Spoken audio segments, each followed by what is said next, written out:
Պատերազմի վտանգը ինչպես երեք, այնպես էլ այսօր ու վաղը կա, իշխանական թևից են հայտարարում, բայց նաև համոզված են, թե պատերազմի առիթ չկա, հիմք չկա։ Այստեղ միաժամանակ նկատում են, թե խաղաղության պայմանագիրը ստորագրելու համար Բաքվի պահանջները լեգիտիմ չեն։ Իսկ Բաքուն պահանջների շարք է շարել, չի ստորագրում ու չի ստորագրում։ Քննարկել են քմահաճության այս դոզայի ադրբեջանական լեվելը, Փաշինյանն ու ԱՄՆ պետքարտուղար Մարկո Ռուբիոն հեռախոսով զրուցելիս հայտնի չէ։ Հայտնի է միայն, որ Ռուբիոն Փաշինյանին ասել է, թե հարավային Կովկասում էսկալացիայի ցանկացած դրսևորում անընդունելի է։ Բարձր ռանգի ամերիկացի պաշտոնյան խաղաղության համաձայնագրից է խոսել, շեշտել ամուր խաղաղության կարևոր լինելը տարածաշրջանային հակամարտությունների ցիկլը փակելու համար։ Փաշինյանն էլ պատմում է, երկուսս էլ այն կարծիքին ենք, որ համաձայնագիրը պետք է հնարավորինս արագ ստորագրվի ու վավերացվի։ Մասնագետները վերլուծում են, թե ԱՄՆ թերևս փորձում է զսպել Բաքվի ախորժակը, կանխել Անկարա-Բաքու գործակցությամբ հնարավոր էսկալացիան։ Միացյալ Նահանգները ըստ Կովկասագետի դեռ իր անելիքը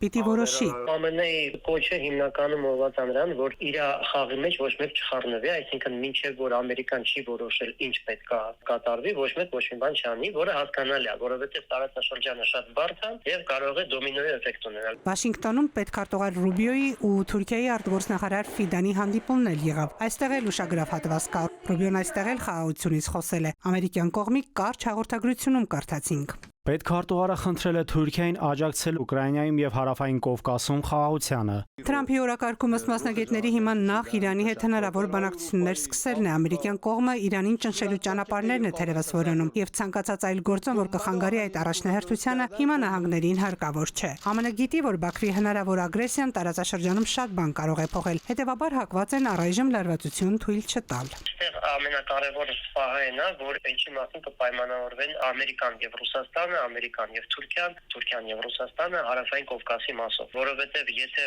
հարավային Կովկասի խաղացողները այս պահին խոսքը գնում Ադրբեջանի եւ Թուրքիայի մասին մնան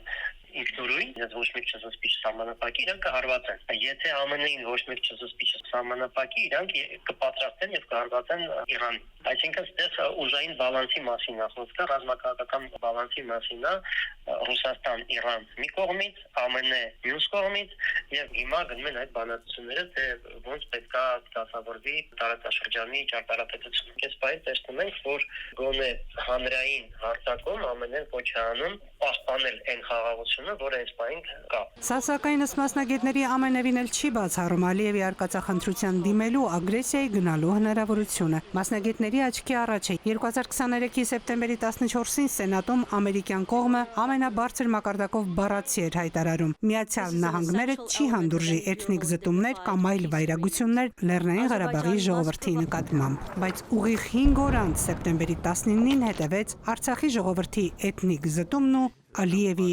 վայրագությունը։ Սիրանուշ Մուրադյան, ժամը լրատվական։